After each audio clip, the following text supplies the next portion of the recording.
Þeir stem til kauða þekkja, vita hversu ófáanlegur til að brosa. Og þeir sem þekkja til hans gera ekki ráð fyrir því að neitt bros sjáist á hans vörum í þessum þætti. Sjálfur telur hann nú þetta vera sinn styrk, en það má efast að sé rétt afstaða.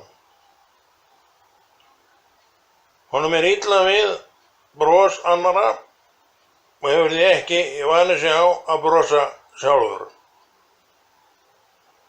Ekki svo að skilja að hann banni mönnum að brosa, en sjálfur mun hann ekki taka þann ósið upp eins og hann kallar brosið. Hann kallar það ósið.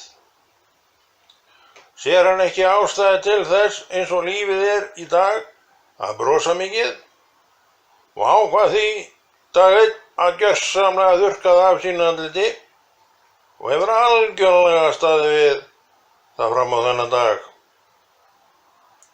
Og lá í honum hver sem vill. Sumir segja að þetta sé nú alveg arfavitlaus afstaða, en hann ekki sammála því.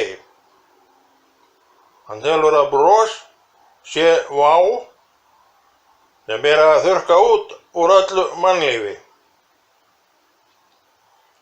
Eins og hann sagði áðan, þá ekki mikil ástæða til að brosa. Svei mér þá. Þetta algjörlega glatað. Og maður geti ekki lengur virkjað brosvöðvan í sér vegna notkunarleysis. Hvað á ég að gera, strákar? Hvernig fæ ég brosvöðvan aftur til að virka? Ég bara fæ þá ekki til að virka. Hafið einhver ráð handa mér? Ég gáði það hana bænum, komiði með það.